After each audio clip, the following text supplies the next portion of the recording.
इस बार हम दूसरा सैम्पल पेपर अभी डिस्कस करेंगे सेक्शन ए से। कोशिश करेंगे कि पूरा सैम्पल पेपर वन गो में डिस्कस कर लें। सबसे पहले स्टार्ट करें सेक्शन ए के माइकोराइजा से। First question, mycorrhiza is an example of. ठीक है, तो माइकोराइजा एक एग्जाम्पल है किस चीज़ का? सेप्रोफाइटिज्म डेड एंड डीके पे। पैरासिटिज्म होता है आपका जब किसी भी लिविंग होस्ट की बॉडी पे इन या आउट एंडो या एक्टो पैरासिटिक मोड शो करता है। थायरोक्सिन आपका अलग तरीके से, ये अलग हो गया, हार्मोन हो गया। तो जो माइकोराइजा है ये होता है आपका फंगस और रूट्स का। ठीक है, माइको मीन्स फंगस, राइजा मतलब रूट्स ऑफ द प्लांट्स। ये दोनों आपस में म्यूचुअल रिलेशनशिप में साथ रहते हैं, तो इसको कहते हैं symbiosis. The diagram represents millers experiment, choose the correct combination of labelling. Miller का एक्सपेरिमेंट का सेटअप शो कर रखा है इसके अंदर, और आपसे पूछा है कि किसके अंदर क्या होता है। तो अब हम इसको डिस्कस कर लेते हैं। लेफ्ट साइड में आप देखोगे आंसर दिया हुआ है इसके अंदर डी। तो डी में ए क्या चीज़ है? ए हो गए आपके ये इलेक्ट्रोड्स शो कर रखे हैं।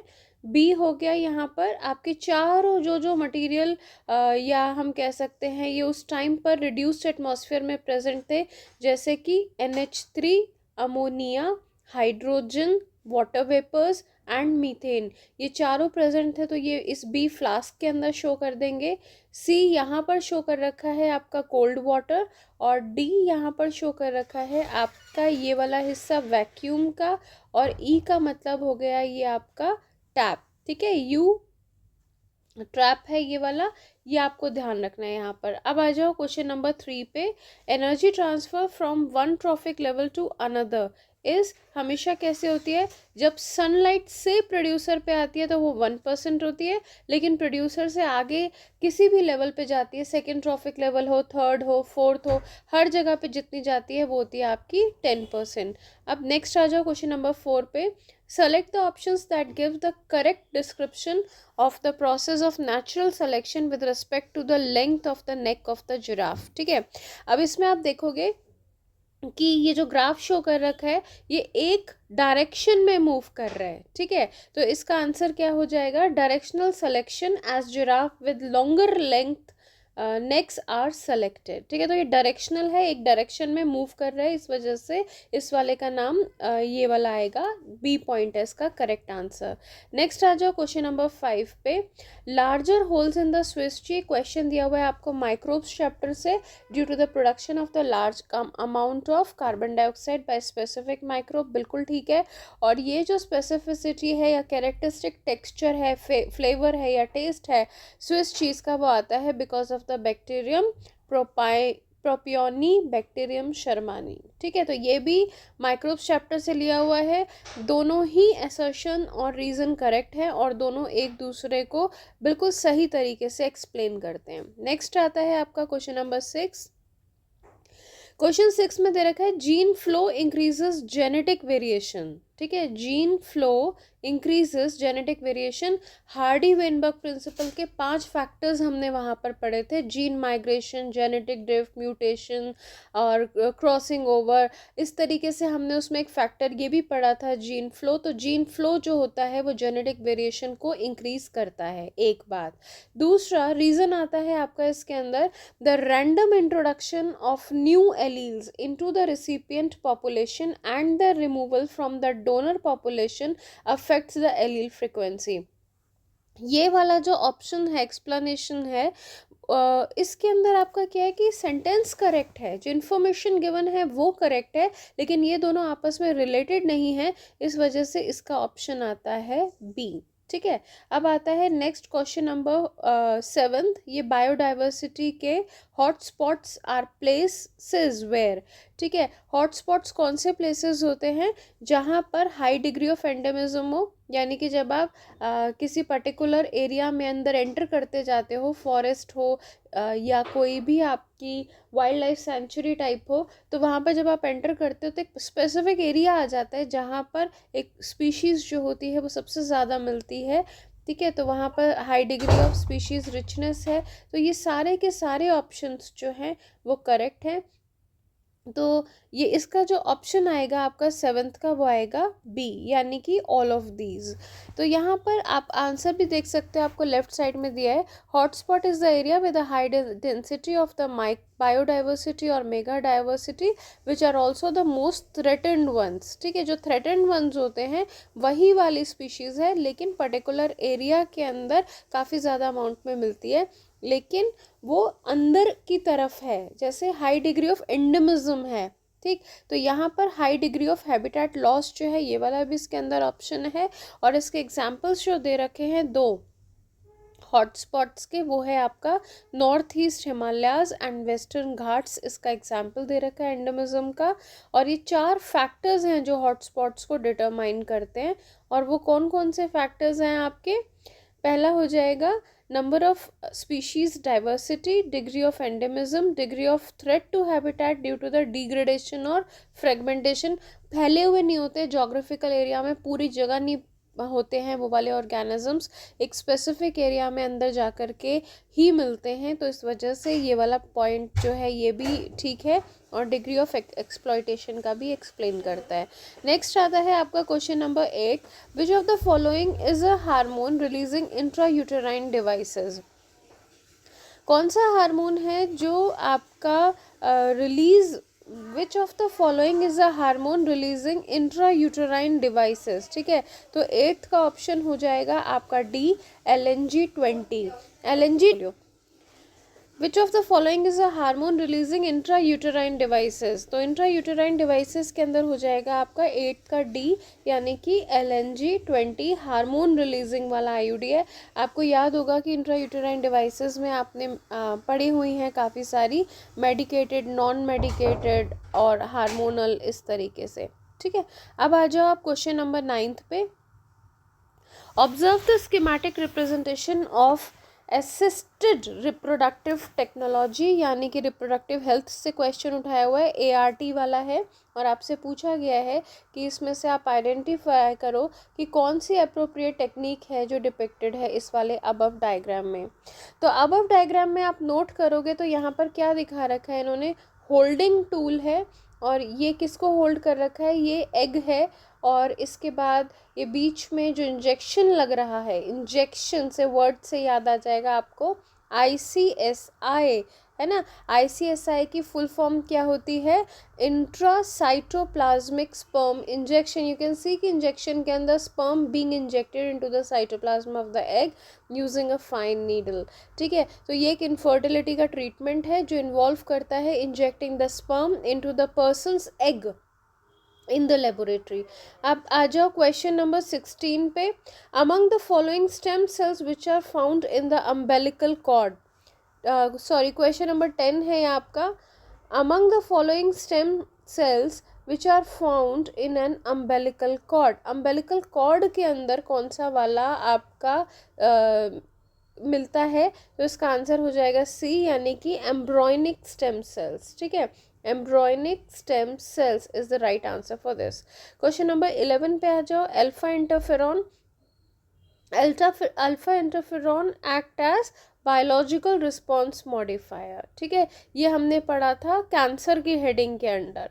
ठीक है, अब आ जाओ नेक्स्ट, आ जाओ क्वेश्चन नंबर 12 पे। क्वेश्चन नंबर 12 में, in a test crossing involving F1 dihybrid files more parental type offsprings were produced than the recombinant type offsprings. Test cross में F1 डाइहाइब्रिड के अंदर आपने ये देखा कि ज़्यादा पेरेंटल टाइप ऑफ ऑफस्प्रिंग्स जो हैं वो प्रोड्यूस हुए हैं as compare to the recombinant offsprings. तो ये इंडिकेट करता है कि the two genes are linked and present on the same chromosome. ठीक है, पेरेंटल वाला ज़्यादा प्रोड्यूस होंगे तो कौन सा होगा, लिंकेज वाला। कॉन्सेप्ट था आपका ये वाला लिंकेज एंड रिकॉम्बिनेशन वाला, वहाँ से क्वेश्चन है। जो पेरेंटल क्रोमोसोम्स होते हैं वो ज़्यादा पास प्रेजेंट होते हैं, फिजिकली एसोसिएटेड होते हैं, इसीलिए उनके चांसेस ज़्यादा हैं पास होने के if the two genes are linked. Next आ जाओ क्वेश्चन नंबर 13 पे। 13 में इन्होंने आपको ये दे रखा है, डीएनए फिंगरप्रिंटिंग का दे रखा है। यहाँ पर एक एक्स है जिसको आपने मैच करवाना है 1, 2 और 3 के साथ, और आपने देखना है कि किसके साथ सबसे ज़्यादा, which one of the following options shows the possible parents of the child x. तो इनमें से कौन से पेरेंट्स हैं, तो इस पेरेंट्स से समझ में आ गया आपको कि मदर और फादर दो जो है लोगों का आपको इसमें बताना है कि कौन सा ज़्यादा बेस्ट मैच कर रहा है। तो आप इसमें देखोगे इस तरीके से, सबसे पहले एक को मैच करके देखते हैं। तो यहाँ पर आप देखोगे कि 1 मैच कर रहा है, यहाँ पर 2 मैच कर रहा है। इसके बाद इसके अंदर आप देखोगे कि x के साथ 1 है, एक ये वाला हो गया, 2 हो गया, आप इसके नंबर्स जो है वो काउंट कर सकते हो, ये 3 हो गया और ये हो गया 4। यानी x और 1 का अगर हम मैचिंग नंबर देखें तो इसमें 4 जो हैं वो मैच कर रहे हैं। अब आ जाओ आप इसके अंदर, हम फर्स्ट ही ऑप्शन देख रहे हैं अभी, तो आप इसमें देखोगे कि इसके अंदर जब आपने देखा ये मैच नहीं कर रहा है। इसके बाद आप इसमें देखोगे इस तरीके से, जब आप मैचिंग्स बैठाओगे इसके अंदर तो इसमें 2 हो गए और 2 के बाद इसके अंदर और नहीं बैठ रहे। तो इसके बाद फाइनली हम जब x और 3 को भी मैच करके देखते हैं तो हम देखेंगे कि नंबर ऑफ क्रोमोसोम्स जो इसके अंदर शो कर रखे हैं वो 1 और 3 के सबसे ज़्यादा मैच कर रहे हैं। ठीक है, तो हम इसमें देख लेते हैं कि किस हिसाब से इसके अंदर बैठे हुए हैं और आप इसको मैच करके बता सकते हो। नेक्स्ट आता है आपका क्वेश्चन नंबर 14 के अंदर है, in a particular climatic condition decomposition rate is slower. Decomposition rate, ये क्वेश्चन आया है आपका इकोसिस्टम चैप्टर से। पर्टिकुलर क्लाइमेटिक कंडीशन में डिकम्पोजिशन रेट जो होता है वो कब स्लोअर होता है, वो तब होता है जब वो सॉइल जो है वो रिच होती है लिग्निन और काइटिन में। ठीक है, लिग्निन और काइटिन में जब वो सॉइल रिच होती है तो डिकम्पोजिशन रेट जो है वो काफ़ी ज़्यादा स्लो होता है। फास्ट तब होता है जब नाइट्रोजन कंटेंट होती है उसके अंदर या सेल्यूलोज है। नेक्स्ट आता है question number 15, some aquatic ecosystems have inverted biomass pyramids. ठीक है, तो इक्वेटिक का इकोसिस्टम का हमेशा इन्वर्टेड होता है। More energy is required by the organisms occupying the high trophic levels. ये दोनों ही सेंटेंसेस जो हैं अपने आप में करेक्ट हैं, लेकिन ये आपस में एक दूसरे को ढंग से एक्सप्लेन नहीं कर रहे हैं, क्योंकि इसका रीज़न ये नहीं है 15th वाले का, ये एनर्जी की बात कर रहा है, वो एक्वेटिक इकोसिस्टम की बात कर। इसमें आप देखोगे कि इसके जो दोनों सेंटेंसेस हैं वो करेक्ट हैं, पर वो एक दूसरे को सही से करेक्टली एक्सप्लेन नहीं कर रहे हैं। अब आता है क्वेश्चन नंबर 16 में होगा, generally a woman does not conceive during the lactation period. ठीक है, ये हो गया इसका असर्शन। दूसरा है आपको याद होगा लैक्टेशनल एमनोरिया वाला जो पॉइंट है रिप्रोडक्टिव हेल्थ से दिया हुआ है नेचुरल मेथड्स ऑफ कॉन्ट्रासेप्शन के अंदर। दूसरा है the hormone prolactin initiates and maintains the lactation in postpartum woman। ठीक, अब देखो ये देखा जाए वैसे तो ऊपर इन्होंने लैक्टेशन पीरियड में कहाँ पर तो कंसीव की बात कर रहे हैं और कहाँ पर ये कह रहे हैं ये प्रोलैक्टिन जो है वो मेंटेन करता है लैक्टेशन पीरियड। तो ये दोनों सेंटेंसेस जो हैं आपस में करेक्ट एक्सप्लेनेशन नहीं है, अदरवाइज सेंटेंसेस जो हैं वो करेक्ट है। अब आ जाओ क्वेश्चन नंबर 17 पे। क्वेश्चन नंबर 17 के अंदर आप देखोगे, एक सेकेंड, क्वेश्चन नंबर 17 में आइडेंटिफाई ABC, काफ़ी इंपॉर्टेंट क्वेश्चन है, ये पहले भी बोर्ड्स में एज सच सेम क्वेश्चन आ चुका है। Identify ABC and D with reference to gametogenesis in humans in the flow chart. GnRH कौन रिलीज करता था? हाइपोथैलेमस रिलीज करता है।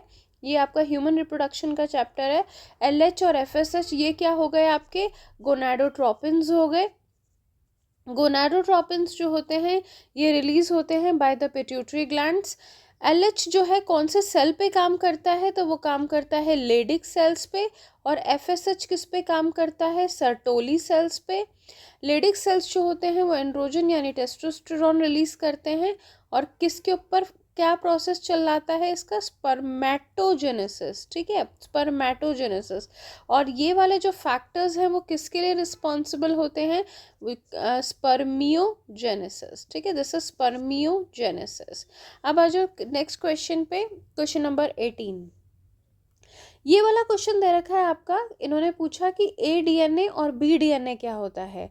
तो ADNA जो है, ये वाला एक पोर्शन दिखा रखा है आपको, ये जो क्वेश्चन है आपका बायोटेक्नोलॉजी प्रिंसिपल्स से लिया गया है।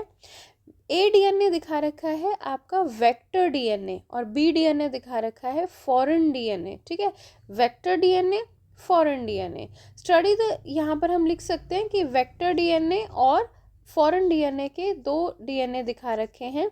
Name the enzyme that can link with these 2 DNA fragments. कौन सी एंजाइम है जो उनको बाइंड करने के काम आती है? तो वो होती है आपकी DNA लाइगेज। अब आ जाओ क्वेश्चन नंबर 19 पे, ठीक है। क्वेश्चन नंबर 19 में आपका पूछा है, how has the bacterium bacillus thuringiensis helped us in controlling the caterpillars of insects pest। तो ये बायोटेक्नोलॉजी एप्लीकेशंस का क्वेश्चन है। इसमें आप पूरा समझाओगे कि जो बैसिलस thuringiensis है वो प्रोड्यूस करता है एंडोटॉक्सिन, जो प्रोटीनेशियस है नेचर में, which when ingested and released in the gut of the larva of insects। जब कोई insects या caterpillar stage बता रखी है उसमें जब वो उसको खा लेता है तो उसकी गट, क्योंकि वो कैसे होती है नेचर में, अल्कलाइन, ठीक है, तो वो वहाँ पर जा कर के ये एक्टिव हो जाता है प्रोटॉक्सिन, जो कि आपका बताया हुआ है यहाँ पर। वो प्रोटॉक्सिन अंदर जाके क्या करता है, गट लाइनिंग को कैटरपिलर की डिसरप्ट कर देता है, परफोरेशंस कर देता है उसमें, जिसकी वजह से कैटरपिलर की डेथ हो जाती है। By killing the caterpillar it helps in the pest control. Next question आता है, व्हाट इज LAB। ये माइक्रोब्स चैप्टर का है, what is its role in human stomach. LAB जो है वो लैक्टिक एसिड बैक्टीरिया है और lactics constitute a diverse group of micro organisms associated with plant meat and dairy. और इनको यूज़ किया जाता है मैन्युफैक्चरिंग ऑफ डेयरी प्रोडक्ट्स में, जैसे एसिडोफिलस मिल्क है, योगर्ट है, या बटर मिल्क है, चीज़ वगैरह बनाने के भी काम आता है। तो दूसरा क्वेश्चन है यहाँ पे, इसका रोल क्या है। तो lactic acid bacteria have a number of well established benefits. ये इम्प्रूव करते हैं लैक्टोज का डाइजेशन, प्रिवेंट करते हैं डायरिया को, हेल्प करते हैं इम्यून सिस्टम में बढ़ाने में, helping in body to resist and fight the infections, और बेनिफिट प्रोवाइड करते हैं in checking the disease causing microbes. Market में जो प्रोबायोटिक्स मिलते हैं वो उसके अंदर भी यही वाला बैक्टीरिया होता है। बाकी ये रिच होता है विटामिन B12 में।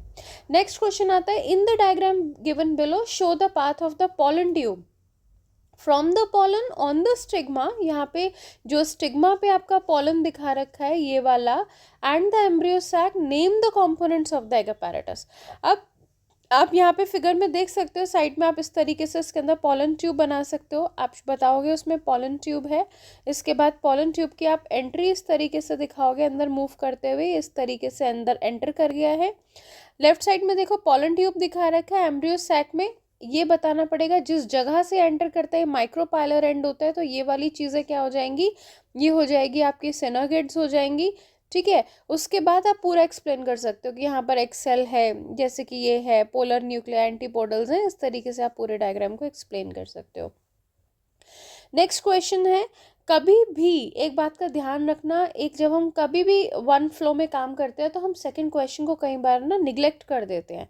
इसमें सेकंड क्वेश्चन इसका ध्यान रखो, name the components of the egg apparatus। तो synergids and the egg cell are the components of egg apparatus। synergids plus egg cell is equal to egg apparatus। Question number 21 पे आ जाओ, Sangeeta has developed a transgenic crop, ठीक है, she wants to grow this crop directly into the field, will you allow her to do so, what will you suggest for it. क्योंकि ये transgenic crop है तो ये कौन सी हो गई आपकी, GMO, ठीक है, GMO क्रॉप है। No, as GMO may pose some threat to the environment और द लिविंग ऑर्गेनिज्म, तो इसमें हम उसे ये सजेस्ट करेंगे कि वो सबसे पहले GEAC को अप्रोच करे। GEAC जो है वो रिस्पॉन्सिबल है अप्रूवल के लिए इस तरीके की प्रपोजल से रिलेटेड। कोई भी रिलीज होती है तो जेनेटिकली इंजीनियर्ड ऑर्गेनिजम्स या उसके प्रोडक्ट्स के बारे में एनवायरनमेंट में या हम कहीं पर भी एक्सपेरिमेंटल फील्ड ट्रायल्स करते हैं तो हमें पहले GEAC एक ऑर्गेनाइजेशन है मेड बाय गवर्नमेंट, जिसके थ्रू हमें अप्रूवल लेना होता है। अब आता है इसमें वैल्यूज यानी कि सेंस ऑफ रिस्पॉन्सिबिलिटी है और अंडरस्टैंडिंग। ठीक, क्वेश्चन नंबर 32 पे आ जाओ, section C। Observe the diagram of genetic code and answer the following questions। अब जेनेटिक कोड का आपका ये वाला क्वेश्चन दे रखा है, ये बिल्कुल एज सच उठाया हुआ है NCERT से। अब आपसे पूछा how many codons codes for the amino acid and how many do not. आपको पता है टोटल 64 कोडॉन्स होते हैं, 61 जो होते हैं वो कोड करते हैं और बाकी के 3 जो होते हैं वो कैसे होते हैं आपके स्टॉप कोडॉन्स। स्टॉप कोडॉन्स कौन से थे? UAG, UGA और UAA, ये 3 आपके स्टॉप कोडॉन्स थे। अब नेक्स्ट क्वेश्चन आता है कि इसी के अंदर explain the following giving one example of each। unambiguous and specific codon, ये वो कोडॉन्स हैं जो कोड करते हैं केवल एक अमीनो एसिड के लिए। ठीक है, जैसे कि इसमें लिखा भी answer, this code for only one amino acid thus making the genetic code unambiguous and specific. तो ये वाला जैसे एग्जाम्पल दे रखा है आपका ट्रिपल U जो है वो केवल फिनाइल एलेनिन के लिए ही कोड करेगा। डीजेनरेटिव कौन सा हो गया? कुछ ऐसे अमीनो एसिड्स होती हैं जिनको कोड करते हैं ज़्यादा कोडॉन्स या more than one codons code for single amino acid, तो इसको हम कहते हैं डीजेनरेट। ठीक है, जैसे कि सीरीन एक ऐसी अमीनो एसिड है जिसको 6 कोडॉन्स कोड करते हैं। फिर आता है universal, the codon is nearly universal, some exceptions are कौन कौन से हो गए? जैसे कि माइटोकॉन्ड्रियल कोडॉन है या कुछ प्रोटोजोन्स के अंदर कोडॉन्स हैं, उनको छोड़ करके बैक्टीरिया के अंदर और आपका बैक्टीरिया से लेके ह्यूमन बींग्स तक 99.9% यही यूनिवर्सल ही होता है, यानी कि same codon will code for the same amino acid हमारे में भी और बैक्टीरिया के अंदर भी। नेक्स्ट आता है इनिशिएटर। इनिशिएटर कोडॉन जो है वो आपका एक दे रखा है AUG और वो कोड करता है मेथियोनाइन के लिए, इसी वजह से हम इसे इनिशिएटर कहते हैं। नेक्स्ट आता है question number 23। Why is the collection of white winged moth and dark winged moth made in England? ये इवोल्यूशन चैप्टर का क्वेश्चन है जहाँ पर आपको वाइट और ब्लैक मॉथ के बारे में यानी डार्क विंग्ड मॉथ के बारे में बता रखा है। इंग्लैंड का टाइम पीरियड दे रखा है इंडस्ट्रियलाइजेशन का 1850 से 1920, considered a good example of the natural selection. देखो यहाँ पर इन्होंने आपको क्लियरली बता दिया है कि आपको प्री इंडस्ट्रियलाइजेशन के बारे में पूछ रहे हैं। During the pre industrialisation of the white winged moths survived, मतलब वाइट वाले जो थे प्री इंडस्ट्रियलाइजेशन के टाइम पे वो सर्वाइव किए थे। क्यों सर्वाइव किए थे? क्योंकि पॉल्यूशन इंडिकेटर होता है एक लाइकन। ठीक है, जब तक पॉल्यूशन नहीं था, इतना इंडस्ट्रियलाइजेशन नहीं हुई थी, तब तक ये वाइट कलर्ड के लाइकन्स जो थे वो हर जगह पर फैले हुए थे, लाइक ऑन ट्रीज वगैरह।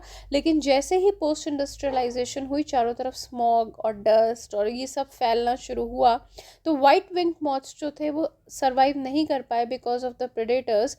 They could spot the moth against the contrasting background, मतलब वो कैमोफ्लेज नहीं कर पा रहे थे वाइट वाले ब्लैक डस्ट के ऊपर या जो भी आसपास का एरिया रहता था, क्योंकि लाइकन्स भी उस टाइम पर सर्वाइव नहीं कर पाए थे। तो डार्क विंग जो थे वो कैमोफ्लेज कर गए थे और वाइट वाले जो थे उनकी पॉपुलेशन कम होती गई थी क्योंकि प्रेडेटर्स उनको खा लेते थे।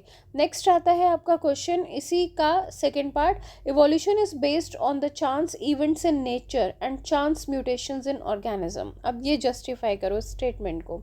ये जहाँ पर ये वाली चीज़ आपकी बता रखी है वहीं पर ये वाला आंसर दिया हुआ है। द एक्सेस और use of herbicides and pesticides human anthropogenic activities की वजह से, ह्यूमन एक्टिविटीज़ की वजह से अभी बहुत ही ड्रास्टिक चेंज आ गया है, बहुत जल्दी वैरायटीज़ आ जाती हैं। जैसे कि अगर हम एग्रीकल्चर क्रॉप्स में हम पेस्टिसाइड्स डालते हैं तो उससे क्या होता है, जब हम पेस्ट वगैरह पे पेस्टिसाइड्स या केमिकल्स डालते हैं तो उनकी जो वैरायटी है उन्होंने रेजिस्टेंस क्रिएट कर लिया है और इसी वजह से हम हमारे जो पेस्ट के जो दवाइयाँ हैं, जो केमिकल्स हैं, वो उतने वे में काम नहीं कर पाते हैं। तो जो एक्सेस यूज़ है हर्बिसाइड्स और पेस्टिसाइड्स का, that has resulted in the selection of resistant varieties that develop due to the chance और रैंडम म्यूटेशन। जो ये चांस म्यूटेशन है या रैंडम म्यूटेशन है, सडन म्यूटेशन है, वो किस वजह से होती है? ह्यूमन एक्टिविटीज़ की वजह से, यानी कि वो हो गई आपकी हर्बिसाइड्स, एग्रोकेमिकल्स और पेस्टिसाइड्स के यूजेज की वजह से। नेक्स्ट आता है आपका question number 24, a species area curve, species area relationship वाली जगह से क्वेश्चन आया ये, is drawn by plotting the number of species against the area. How is that when a very large area is considered, the slope is steeper than for the smaller areas? जब भी हम consider करते हैं large area को to assess the species area curve, we need to understand the advantages offered by the large area. A larger area means more resources, high number of plants, ठीक है, तो वो क्या प्रोवाइड करेंगे? ज़्यादा खाना प्रोवाइड करेंगे टू द मोर इंडिविजुअल्स। दस जो स्पीशीज रिचनेस अगर बढ़ती है with an increase in the explored area, जैसे जैसे हम किसी एरिया को एक्सप्लोर करते हैं तो स्पीशीज भी, उसकी रिचनेस जो है वो इंक्रीज होती है। This explains the occurrence of steeper slope when we draw the species area curve for a larger area.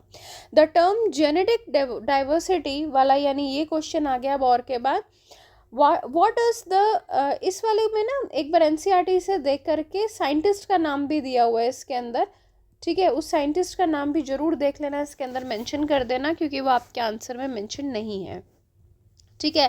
Plus इसका थोड़ा सा डेटा है आपको 0.1 और ऐसे करके डेटा है larger areas to smaller areas वाला, वो डेटा भी आपने इसके अंदर इंक्लूड करना है जो आंसर शीट में इंक्लूड नहीं है। तो refer your NCERT for this. What does the term genetic diversity do, ठीक है, जेनेटिक डाइवर्सिटी का मतलब होता है डाइवर्सिटी ऑफ अ जीन्स, ठीक है, diversity of a genes within a species. What is the significance of large genetic diversity in the population? तो इसका आंसर यहाँ पर दिया हुआ है, it is important to for the following reasons, greater the genetic diversity among the organisms of species, the more chance it has in surviving environmental perturbations, यानी कि environmental जितने भी दिक्कतें होती हैं उनके अंदर अगर जेनेटिक डाइवर्सिटी ज़्यादा होगी तो उसके ज़्यादा चांसेस हैं सरवाइव होने के। एक बात, दूसरी बात, species with the higher genetic variations tend to be more resistant to diseases. They also show the greater adaptability to the changing environmental conditions, यानी कि एक रीज़न हो गया आपका कि environmental perturbations के प्रति ज़्यादा अगर जेनेटिक डाइवर्सिटी होगी तो वो उसके सर्वाइवल के चांसेस ज़्यादा होंगे, वो ज़्यादा रेजिस्टेंट हो सकती हैं डिजीज़ के प्रति, ज़्यादा बेटर वे में अडेप्ट कर सकती हैं एनवायरमेंटल कंडीशंस में। On the other hand genetically uniform populations are highly prone to diseases and harsh environments, ठीक है। जो जेनेटिकली यूनिफॉर्म होती है ना पॉपुलेशंस, सेम सी पॉपुलेशंस होती हैं, वो ज़्यादा प्रोन होती हैं डिजीजेस के लिए या हार्श एनवायरनमेंट्स के प्रति। नेक्स्ट आता है आपको question number 25, write a complete name for the diagnostic test of AIDS and explain the principle it works. आपने देखा होगा जो पिछला सैम्पल पेपर हमने डिस्कस किया था, ऐसा ही सेम टॉपिक का क्वेश्चन वहाँ पर भी आया हुआ था। एलिसा टेस्ट के बारे में बता रखा है, उसकी पूरी आप फुल फॉर्म बताओगे कि it stands for enzyme linked immunosorbent assay, is used to detect the HIV infections. दूसरा आता है कि इसका आप प्रिंसिपल बताओ, यहाँ पे पूछा हुआ है सेकेंड हाफ में। It works on the principle of antigen antibody interaction. Specific antibodies जो होती हैं वो बाइंड करती हैं टारगेट एंटीजन को और डिटेक्ट करती है उनकी प्रेजेंस, एंड क्वांटिटी कितनी होती है, क्वांटिटी में किस में वो बाइंड करते हैं। In order to increase the sensitivity and precision of the assay, the plate must be coated with antibodies with high affinity. It can provide a useful measurement of antigen antibody concentration. Next इसका B part दे रखा है, name the type of genetic material present in AIDS causing pathogen. तो वो है आपका genetic material single stranded RNA as a genetic material, और कौन सी एंजाइम है इसके अंदर, रिवर्स ट्रांसक्रिप्टेज। तो the core of HIV contains 2 molecules of single stranded RNA। एक मॉलिक्यूल कौन सा है, एक तो सिंगल स्ट्रैंडेड RNA एंड दूसरा क्या है आपका एंजाइम कौन सी है, रिवर्स ट्रांसक्रिप्टेज। नेक्स्ट क्वेश्चन आता है, define the following terms and give one example for each. तो कैमोफ्लेज का कमेंसलिज्म का एग्जाम्पल हो जाएगा आप, it is a close relationship between the two organisms, जहाँ पर एक ऑर्गेनिज्म को बेनिफिट होता है और दूसरे को नहीं होता है। यहाँ पर आपको एग्जाम्पल भी समझाना है, सैम्पल पेपर के अंदर आपको एग्जाम्पल आंसर में नहीं दे रखा है। यहाँ पे आ जाएगा काउ एंड ईग्रेट वाला, ठीक है। ईग्रेट एक ऐसी बर्ड होती है जो काऊ के ऊपर बैठती है, काऊ जैसे जैसे चलती जाती है, अपना खाना ढूंढती है, घास वगैरह खाती है, तो उसमें जो बैठे इंसेक्ट्स होते हैं या मॉथ होते हैं वो ऊपर की तरफ उड़ते हैं, तो ईग्रेट उनको खा लेती है ईजिली। दूसरा है parasitism, it is a relationship between the two organisms, जिसमें लार्जर एनिमल जो है उसको नुकसान होता है और छोटा एनिमल जो उसकी बॉडी पे ऊपर या अंदर रह रहा होता है उसको बेनिफिट होता है। लाइस एंड टिक्स करके भी हो सकता है, कोपॉड्स जो मेरीन एनिमल्स में प्रेजेंट होते हैं उनमें भी, उसका भी आप एग्जाम्पल दे सकते हो। Camouflage is a method of crypsis और avoidance of observation that allows an otherwise visible organism, यानी कि एक तरीके की मिमिक्री होती है, हाइड कर जाता है ऑर्गेनिज्म, जैसे कि आपने उसके अंदर फ्रॉग के अंदर भी कैमोफ्लेज की प्रॉपर्टी होती है। अब नेक्स्ट आता है mutualism. Mutualism is a relationship जहाँ पर दोनों ऑर्गेनिजम्स को बेनिफिट होता है। Some birds pick the worms and insects from the big animals skin to get food, and इससे क्या होता है कि एनिमल्स और उनको दोनों को फ़ायदा होता है। तो ये वाली जो चीज़ है म्यूचुअलिज्म के, और भी बहुत सारे एग्जाम्पल्स हैं, माइकोराइजा वगैरह भी है, वो भी आप इसमें लिख सकते हो। इंटरस्पेसिफिक कॉम्पिटिशन जो होता है, it is a form of competition in which the individuals of different species compete for the same resource of an ecosystem, यानी फूड और लिविंग स्पेस के लिए दो अलग अलग स्पीशीज कभी आपस में फाइट करती हैं सेम रिसोर्स के लिए, सेम फूड के लिए। ऐसा आपका फ्लेमिंगोस और स्मॉल फिशेस का एग्जाम्पल एनसीईआरटी में देख रखा है। नेक्स्ट आ जाओ आप question number, define and design a test cross. A cross in which an individual with an unknown dominant phenotype, unknown dominant phenotype मतलब अब वो टॉल ऐसा भी हो सकता है और हेट्रोजाइगस टॉल भी हो सकता है, और अगर इस चीज़ को चेक करने के लिए कि वो कौन सा वाला टॉल है, उसका जीनोटाइप को चेक करने के लिए हम क्रॉस करवाते हैं किसके साथ, होमोजाइगस रेसेसिव के साथ क्रॉस करवाते हैं। और इस तरीके का क्रॉस आपका लेफ्ट साइड में दिखा रखा है, ये आपकी F1 जनरेशन है। जब F1 जनरेशन की सेल्फिंग होती है तो आप देखोगे जो हेट्रोजाइगस वाला है उसमें 50% टॉल है और 50% ड्वार्फ है, तो हम कह सकते हैं कि इसकी रेशियो आती है 1:1। नेक्स्ट आता है क्वेश्चन नंबर 28। क्वेश्चन नंबर 28 में है the image highlights the process of gene therapy ADA SCID। तो ADA के बारे में इन्होंने पूछ रखा है कि ADA क्या है। ADA होती है आपकी एडिनोसाइन डियामिनेस एंजाइम जो होती है वो सही से काम नहीं करती है, और ये वाली जो आपकी ये ऐसा डिसऑर्डर है, इम्यूनिटी से रिलेटेड डिसऑर्डर है ये। सबसे पहले आपको इनकी पूरी की पूरी जो फुल फॉर्म्स हैं वो अच्छे से पता होनी चाहिए। Deletion of the gene for ADA, ठीक है। तो ये जो ADA की एंजाइम जिससे बनती है वाला जीन जो है वो उसका डिलीशन हो जाता है, ये एक तरीके की म्यूटेशन है जिसकी वजह से इस वाली एंजाइम की डेफिशिएंसी हो जाती है, क्योंकि जीन ही डिलीट हो गया तो एंजाइम की डेफिशिएंसी हो जाती है, जिससे ये डिजीज़ बनती है जो कि इम्यूनिटी सिस्टम जो है उसको रिड्यूस कर देती है। It is very crucial disease. Second part आता है इसका, how has the genetic engineering helped patients suffering from it. Gene therapy is helpful in treatment of ADA deficiency. Treatment में फॉलोइंग स्टेप्स इन्वॉल्व होते हैं। पहला होता है कि lymphocytes from the blood of the patient are grown in a culture outside the body, यानी WBC cells को निकाल लिया जाता है पेशेंट के ब्लड में से और बाहर लेबोरेटरी कंडीशंस में उसको ग्रो किया जाता है। अब फंक्शनल ADA, ठीक है, फंक्शनल ADA या CDNA कहो, यूजिंग अ रेट्रोवायरल वेक्टर उसको इंट्रोड्यूस किया जाता है लिम्फोसाइट्स के अंदर। ऐसे जो जेनेटिकली इंजीनियर्ड लिम्फोसाइट्स होते हैं उनको फिर हम ब्लड के अंदर रिटर्न बैक कर देते हैं। पीरियोडिक इन्फ्यूजन्स होती हैं ऐसे जेनेटिकली इंजीनियर्ड लिम्फोसाइट्स की पेशेंट के अंदर, क्योंकि लिम्फोसाइट सेल्स जो होते हैं वो अपना इमॉर्टल तो होते नहीं हैं, तो इस वजह से उनको पीरियोडिक इन्फ्यूजन्स देनी पड़ती है बॉडी में। खुद से तो ये बनता नहीं है पर इसकी डेफिशिएंसी को रोका जा सकता है, मतलब और इस वाली प्रोसेस को कहते हैं एंजाइम रिप्लेसमेंट थेरेपी, ठीक है, एंजाइम रिप्लेसमेंट थेरेपी। ठीक है, अच्छा नेक्स्ट आता है आपका question section D. Section D वाला जो क्वेश्चन है ये आपका जो प्लाज्मोडियम की जो लाइफ साइकिल उस तरीके से दिखा रखी है मलेरिया वाले में, ह्यूमन हेल्थ चैप्टर से क्वेश्चन आया हुआ है ये। Mosquitoes are drastically affecting the human health in almost all the developing tropical countries.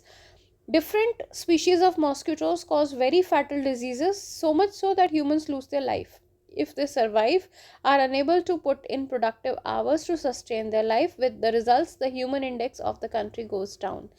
Name the form in which the plasmodium gains entry into the human body. तो वो होता है आपका स्पोरोजॉइट्स. स्पोरोजॉइट्स की फॉर्म में ह्यूमन की body के अंदर एंट्री मिलती है. दूसरा आ गया आपका इसके अंदर सेकंड है द फीमेल एनोफिलस मॉस्किटो की बॉडी में कौन सी होती है, बाय किसकी, उसमें गेमेटोसाइट्स. ठीक है, इसके बाद why do the symptoms of the malaria not appear in the person immediately after being bitten by a infected female anopheles, give one reason. तो इसमें आप पूरा का पूरा एक्सप्लेन कर दोगे इसके अंदर कि क्या रीज़न है इसका. जो स्पोरोजॉइट्स होते हैं जब वो एंटर करते हैं बॉडी के अंदर तो वहाँ पर जा कर के वो सबसे पहले लीवर को डैमेज करते हैं. लीवर के बाद आरबीसी सेल्स में उनका एसेक्सुअल रिप्रोडक्शन होता है, बनता है वहाँ पे गैमेटोसाइट्स, और during this process RBC burst हो जाते हैं. हेमोजोइन एक केमिकल रिलीज होता है उसमें जो रिस्पॉन्सिबल होता है चिल के लिए, हाई फीवर के लिए. ये जो गैमेटोसाइट्स हैं ये दूसरे इवन एंटर करते हैं फीमेल मॉस्किटो बॉडी के अंदर वाया ब्लड, और वहाँ पे जाके फर्टिलाइजेशन होती है मॉस्किटो की गट में, और वो बन जाते हैं स्पोरोजाइट्स जो जाते हैं गट से माइग्रेट करते हैं सलाइवरी ग्लैंड्स में मॉस्किटो की, और फिर जब फिर से बाइट करते हैं तो साइकिल जो है ये रिपीट होती रहती है इस तरीके से. यहाँ पर आपको सैम्पल पेपर के अंदर साइकिल ड्रॉ करी हुई नहीं दिखाई है, तो आपको साइकिल बना करके आनी है. नेक्स्ट क्वेश्चन आता है आपका एक्सप्लेन द इवेंट्स, भी हो गया ये वाला.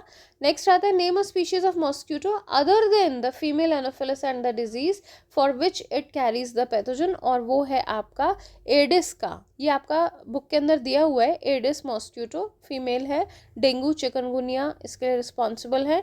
दूसरी है क्यूलेक्स है जो एलिफेंटियासिस और फाइलगैरिसिस के रिस्पॉन्सिबल. इस पॉइंट को नोट कर लेना. क्यूलेक्स आपकी बुक में नहीं दिया हुआ है लेकिन आपको पता होना चाहिए. नेक्स्ट आता है क्वेश्चन नंबर 30, ह्यूमन रिप्रोडक्शन से है ये वाला क्वेश्चन. इसमें पूरा का पूरा आपका फ्लो चार्ट सा दिखा रखा है. oocyte का मतलब ये oogenesis की बात हो रही है. ठीक है, the process of formation of mature female gametophyte is called oogenesis which is markedly different from spermatogenesis. A schematic representation of oogenesis is given. How is a primary oocyte different from secondary oocyte? Primary oocyte और secondary oocyte में क्या फ़र्क है? सबसे बड़ा फ़र्क तो जो आता है वो आता है इसकी प्लॉइडी में. प्राइमरी oocyte जो है वो कैसा होता है आपका डिप्लॉइड, और सेकेंडरी oocyte होता है हेप्लॉइड. प्राइमरी oocyte जो है वो बनता है oogonia से and are at the prophase 1 of the meiotic division. ठीक है, in the fetal ovary, whereas secondary oocyte जो है वो बनता है प्राइमरी oocyte से after meiosis 1 division, जिससे कि ओवा बनता है in females during the stage of puberty. तो ये वाला जो प्रोफेज और इसका जो ये डेटा यहाँ पे दिया हुआ है ये ऑलरेडी आपकी एनसीईआरटी की बुक के अंदर भी बता रखा है. ठीक, अब आ जाओ सेकेंड पॉइंट पे. Mention the changes takes place during the transition of secondary follicle to Graafian follicle in the oogonia. क्या चेंजेस आते हैं इसके अंदर? The secondary follicle is then transformed into the tertiary follicle. Tertiary follicle की खास characteristic होती है, उसमें एंट्रम प्रेजेंट होता है जो फ्लूइड फिल्ड कैविटी है. एट दिस स्टेज और एट दिस फेज जो प्राइमरी oocyte है वो ग्रो हो जाता है साइज में टर्शियरी फॉलिकल के अंदर, और यहाँ पर उसकी फर्स्ट मियोटिक डिवीजन कंप्लीट होती है. टर्शियरी फॉलिकल फाइनली जो है किस में कन्वर्ट हो जाता है, ट्रांजिट हो जाता है मैच्योर फॉलिकल में जिसका नाम है Graafian follicle. How many primary follicles are left in each ovary in a human female at a puberty. Puberty के टाइम पर कितने रह जाते हैं? तो उसमें 60,000 से लेकर के 80,000 प्राइमरी फॉलिकल्स जो हैं वो लेफ्ट होते हैं at puberty. What happens to Graafian follicle after ovulation? After ovulation Graafian follicle जो है उसके जो रिमेनिंग सेल्स होते हैं they are stimulated by LH to develop the corpus luteum, ठीक है। तो ग्राफिन फॉलिकल में ओव्यूलेशन हो चुका होता है, ओवम बाहर आ जाता है एलएच सर्च के बाद, और उसके बाद जो उसका रेमिनेंट पार्ट होता है वो कन्वर्ट हो जाता है कॉर्पस ल्यूटियम में, और वो सिक्रीट करता है हार्मोन प्रोजेस्टेरॉन। अब आ जाते हैं सेक्शन ई पे।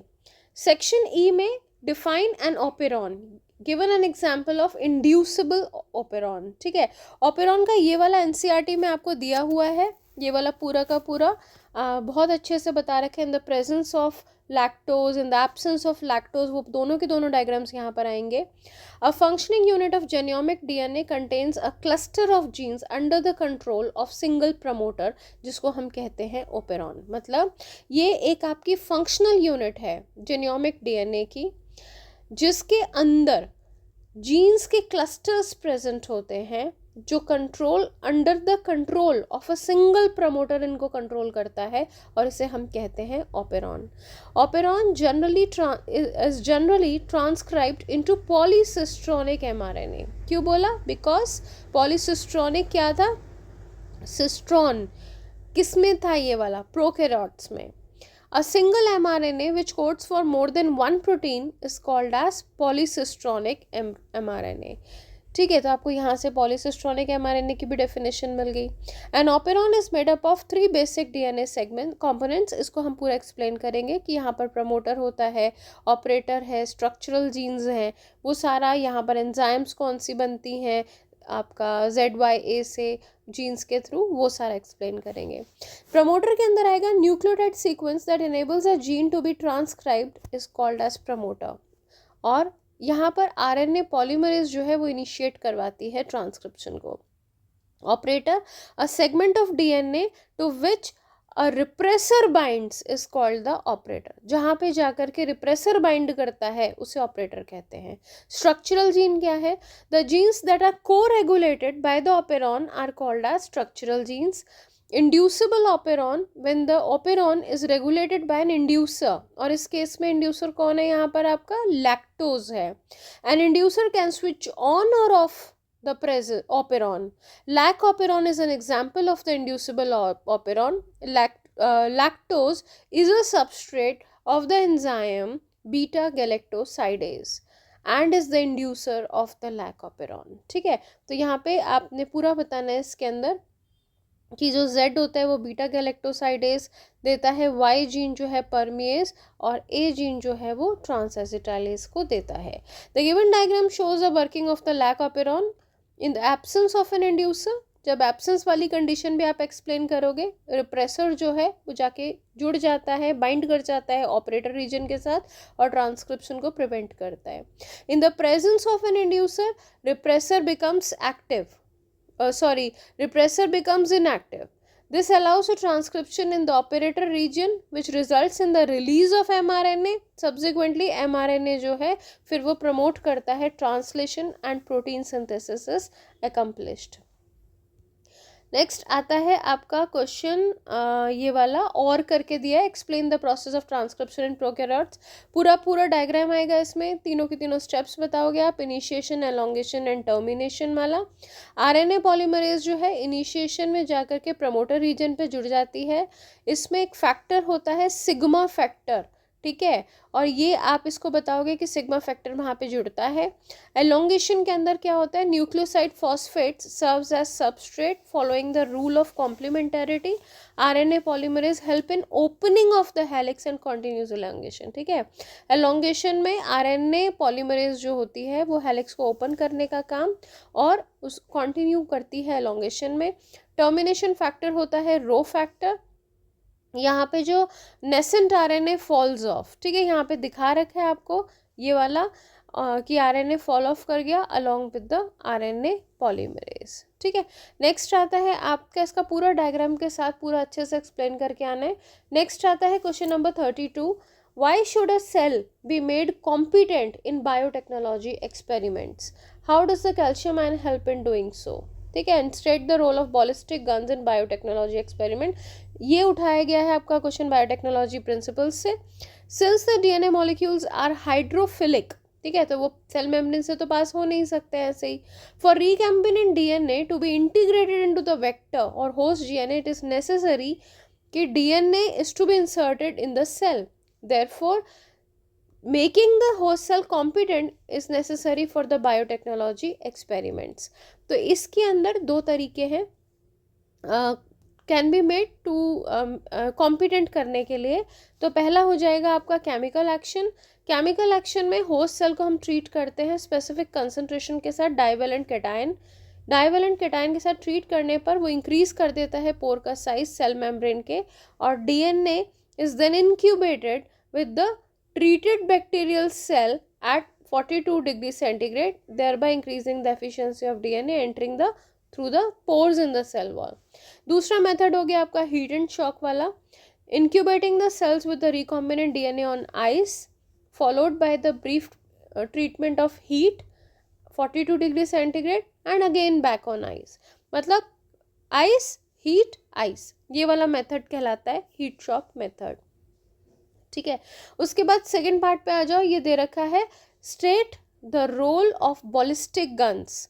बॉलिस्टिक गन्स को हम जीन गन्स भी कहते हैं. बॉम्बार्डमेंट करते हैं रिकॉम्बिनेंट डीएनए का loaded on gold and tungsten particles high velocity के साथ, और ये तरीका होता है आरडीएनए का to be delivered into the desired host cell. और ये कौन सा था, प्लांट सेल की बात करें.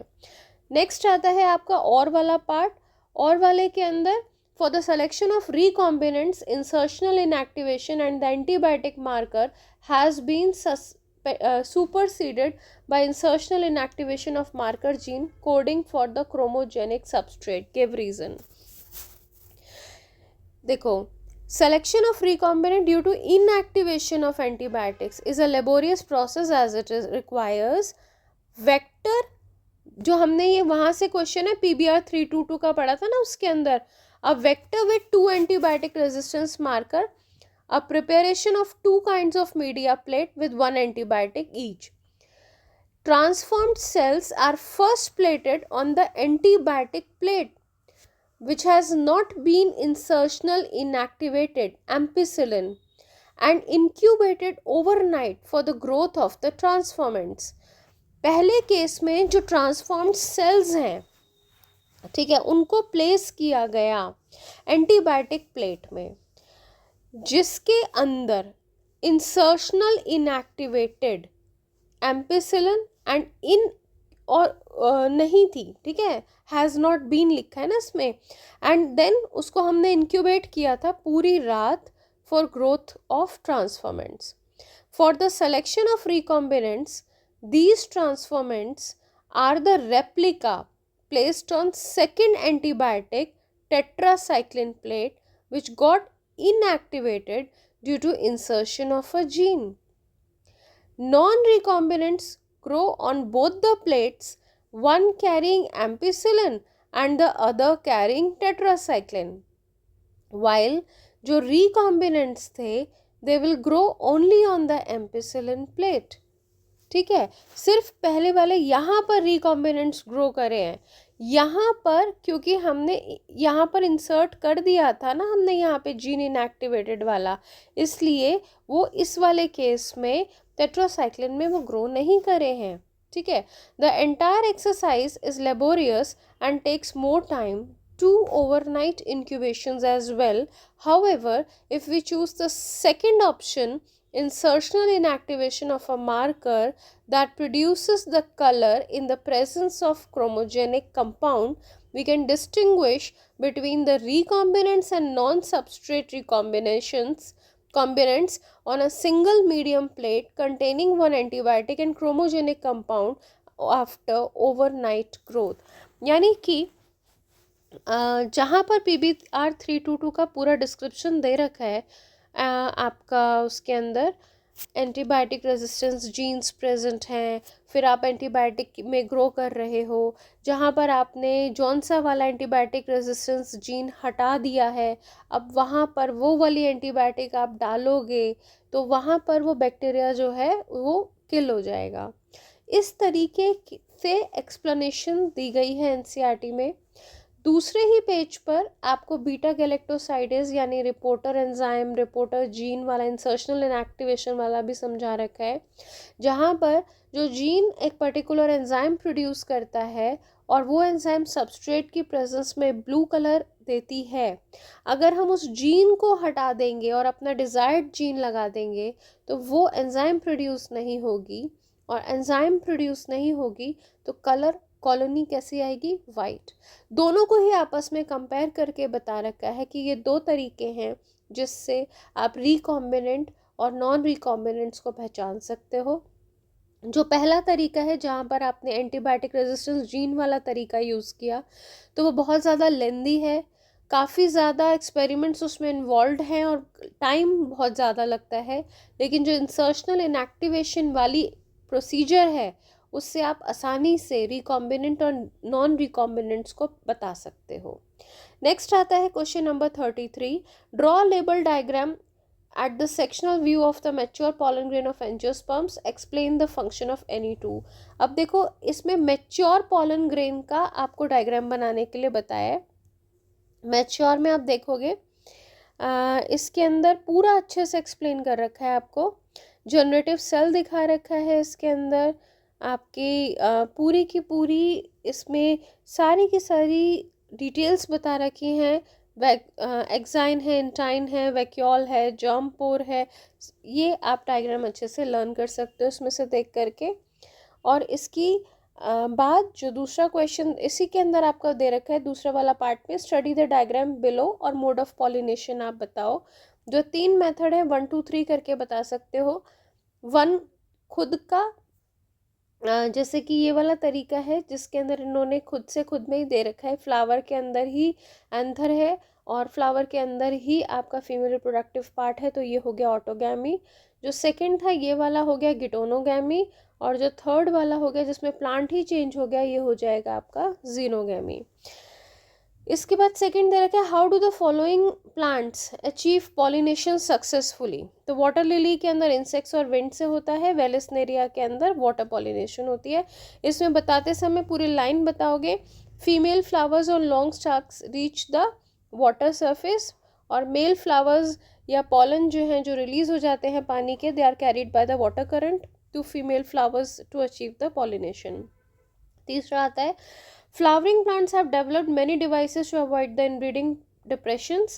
Explain one hereditary and one physiological device which helps the plants to achieve this target। तो जेनेटिक और फिजियोलॉजिकल दोनों पूछा है। जेनेटिक में सेल्फ इनकम्पैटिबिलिटी है जो प्रिवेंट करती है कि सेल्फ पॉलन को लेने से from fertilising the ovule by inhibiting the pollen germination, यानी कि पॉलन ट्यूब को बनने नहीं देती है पिस्टल। फिजियोलॉजिकल में हो जाएगा टाइम सिंक्रोनाइज्ड नहीं होता है दोनों का, यानी pollen release and stigma receptivity जो है वो सिंक्रोनाइज्ड नहीं होते। Either the pollen matures earlier and stigma later, और दूसरा उनके ये भी हो सकता है कि पॉलन पहले मैच्योर हो जाए और लेटर देन स्टिग्मा। दूसरा रीज़न हो सकता है उनके बीच का डिस्टेंस, जो वो भी आपका one of the major reason है फिजियोलॉजिकल जो आउटब्रीडिंग डिवाइसेस बनाने में वन ऑफ द रीजंस है, और ये इनब्रीडिंग डिप्रेशन में लेकर के जाता है जो अगर लगातार सेल्फ पॉलिनेशंस होती हैं या कॉन्टिन्यूड सेल्फ पॉलिनेशंस होती हैं। आई थिंक आपको पूरा सैम्पल पेपर क्लियर हो गया होगा इसका।